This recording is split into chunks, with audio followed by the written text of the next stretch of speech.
Welcome to the Pharmacy Leaders Podcast with your host, Tony Guerra. The Pharmacy Leaders Podcast is a member of the Pharmacy Podcast Network, with interviews and advice on building your professional network, brand, and a purposeful second income from students, residents, and innovative professionals. Hey, welcome to the Pharmacy Leaders Podcast. I just wanted to give you a quick podcast episode this weekend. It's just been a little bit busy. But I wanted to answer a question. I saw, or somebody sent me this article from the University of Colorado, and it was from last year. I want to say it was 2017, fall of 2017, and they were saying how their enrollments are up. So SCAG's numbers soar. Pharmacy school celebrates high-quality programs and successful recruitment. But I think the numbers and the rationale didn't really make sense to me. So if you look at the numbers on AACP, there was a dip from the normal 162 about that they take each year, or that they enroll each year, and then there was a dip to the 134, and then back up to around 162, 165, something like that, for the last 2 years. And it says that application numbers rose 30% for the incoming class, even as applications to pharmacy programs nationwide are down 3%. And applications and applicants are really, really big difference. There's a big difference between them. So when you say that the applicant numbers have gone up by 30%, then you're saying that, okay, for that single school, we have 30% more people that want to come here than did before. But if applications have gone down nationwide, that's just saying that people might be applying to fewer schools. So that doesn't necessarily mean that there's less people that are applying. I'll get to the actual numbers later, but the important thing is to understand what it is that pre-pharmacy students are looking for, and it's really actually kind of muddled. I think that Colorado is a destination school. I think Denver is a destination city. I'm surprised that the numbers are so high, with the cost of living in Denver being so high now, and certainly I know that the school moved from Boulder down to Denver. But that being said, if you look at the tuition, it's about $30,000 in-state, $40,000 out. A lot of their students come from Arizona, California. So that $40,000 is about the same as going to any of the California schools that's private. So there's just not a ton of public schools in California, and California is just a huge, huge state. So I think some of it comes from the out-of-state, but I'm pretty sure that it actually comes down to one thing, and it's that Colorado does that better than anyone else. But I'll give you the reasons that they think it is, and I'll tell you why I think it is. So they say it's stellar faculty and students. I would argue that many, many schools of pharmacy that are losing numbers have stellar faculty and students. I don't think that as a student that's coming in, you can say in some way, well, I can clearly see that these faculty and these students are better than such and such school. The numbers are just not there for something like that. So I'm not arguing that they don't have stellar faculty and students. I'm just saying that that wouldn't be a reason to me that some school would go up 30% while the other schools are going down. Strategic outreach and recruitment, I think this is a lot closer to it. If you go to their website, there's student with some books, and it says let's talk, and it's a chat box, and you immediately get to talk to someone if you have a question about the SCAG school. And I think that's really important, because from the very first interaction, that means that you contacted them. And we had this in real estate, where if you get back to somebody within like the first 15 minutes, there's like a 90% chance to work with you. If it's after 4 hours, it goes way down to like 40 or 50, and then if it's next day, it's like 10. So I understand that kind of immediate send-off, but they say that they have a 6-person team in marketing and communications. So I don't know that if that's just CU Pharmacy, but that seems like a ton of people to recruit 162 students each year. And really what you're trying to do is get from 134 to 162. My understanding is that the state pays by the person. So if you are a college and your numbers go down, the state pays you less per student. And then if they go up, so the tuition is the same, but on the side of the school, they lose something from the state, and that's never a good thing. But I think what really articulates what they did differently, and if you're a dean of a pharmacy school, this is what you want to do. The very last line was from Cytherian, hopefully I got his name right, said, a positive experience began before he ever enrolled as a student. CU Pharmacy always reached out to me, which stood in contrast to other schools' carbon copy communications, Cytherian said, or Sutherland. I think it's Sutherland. I don't regret my choice of schools at all. Well, there's 85% chance that you're going to have wanted to go to the same school if you graduate from pharmacy school. But what he's saying is that marketing team was so aggressive, maybe is not the right word, but showed so much persistence that compared to the autoresponders with maybe your name or maybe it's like your formal name. Like if I see Dear Anthony, I'm like, you don't know me. I don't go by Anthony. Then I know that something's changed. So clearly they've got this 6-person team working very hard to talk to students individually, really articulating their pay points, what it is that they want to know about the school, seeing if Colorado is a good fit. And it is a destination school. I'd love to go to Denver. The snow, it's just a cool town. And certainly you've got Boulder up there close by. And it seems like that campus is just growing and growing. It's brand new building. So a lot of cool things going on, but I think schools have it wrong where they think that somehow sending these emails and autoresponders and email lists is going to do it. These students are expecting one-on-one contact, and they're expecting it until they decide yes or no for the school. And I've talked to Paul Tran, or I heard from Paul Tran. He said, yeah, that's I'm hearing that as soon as you apply to a school, they'll keep calling you. But I think some schools have the manpower to do it, and some schools don't. But kudos to Colorado. I mean, they understood that if you're gonna do this in the tight market and you're gonna get the best students, you're gonna want to call them.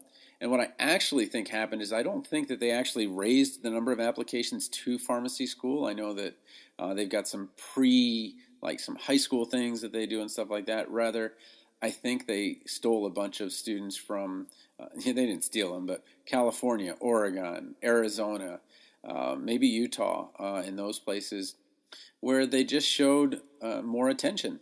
And that's something that someone really wants. I mean, my daughters will have a completely dark TV in front of them all the time because they've got individual iPads and individual things that they want.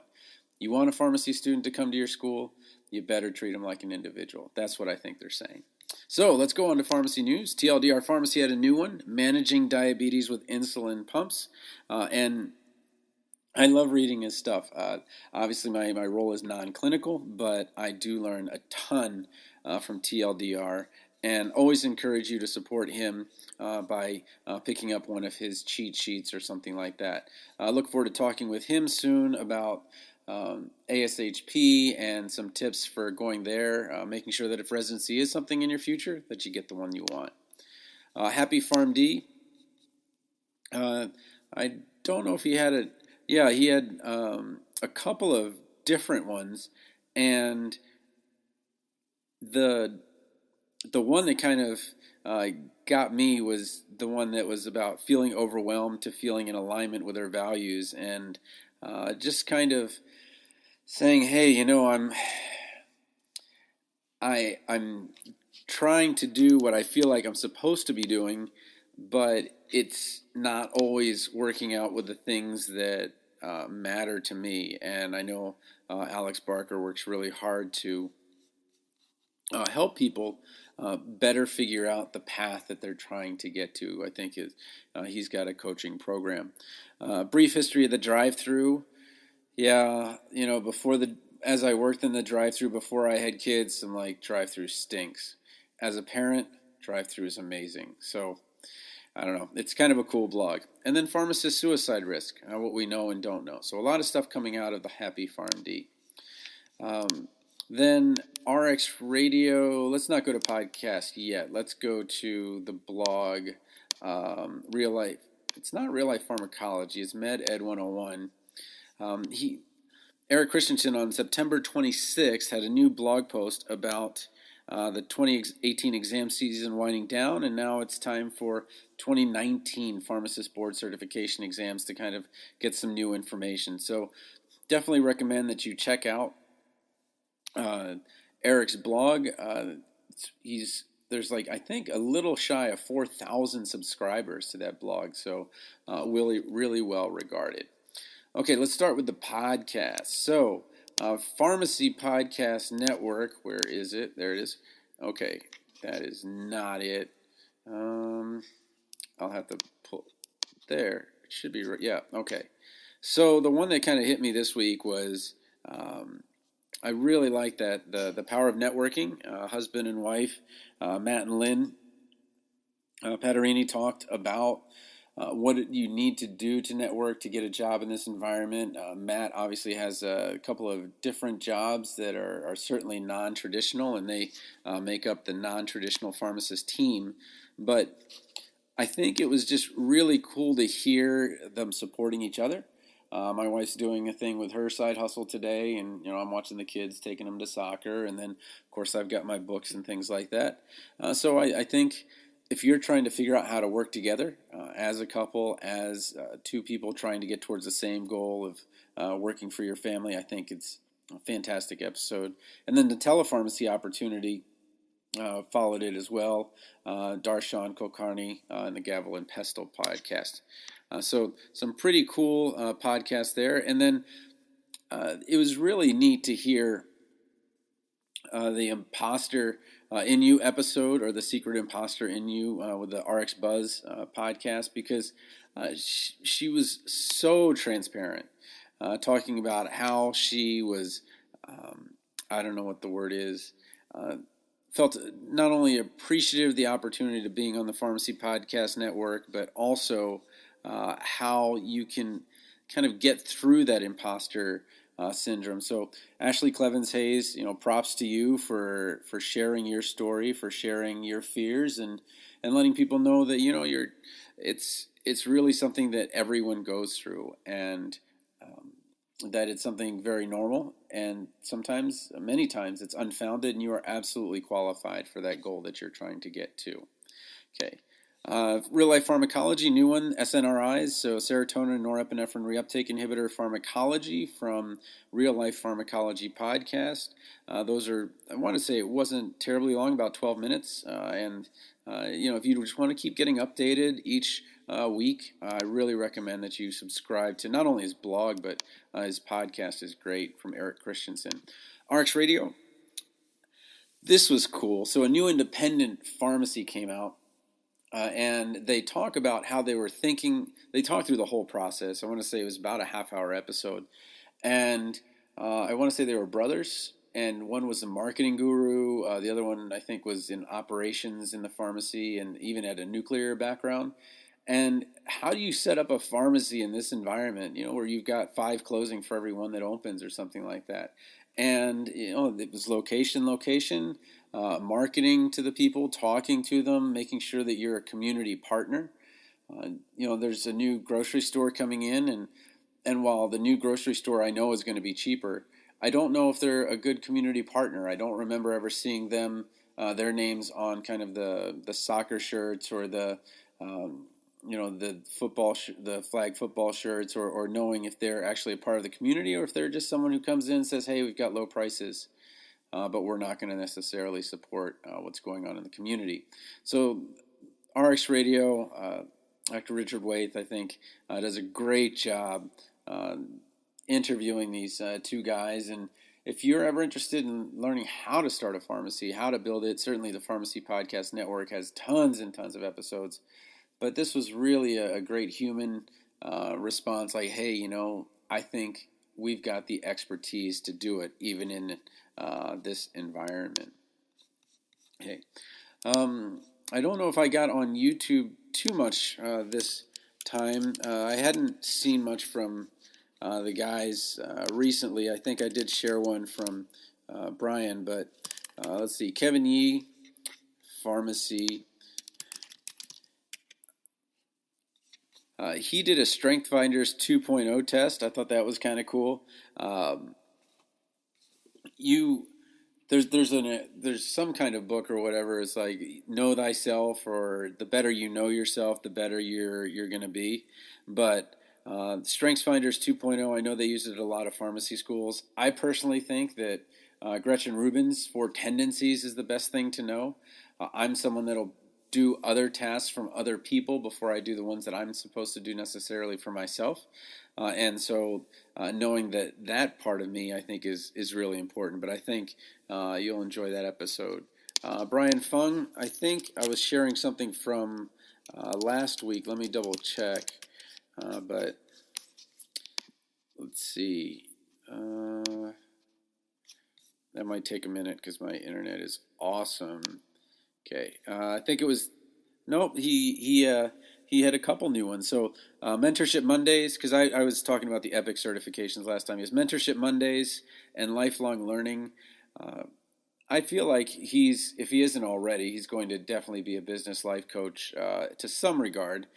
He's got such a passion for teaching, such a passion for helping, and he's very transparent about his own journey. Those 3 things, I think, will make him a great coach. But definitely check out Brian Fung on YouTube and support the pharmacist there.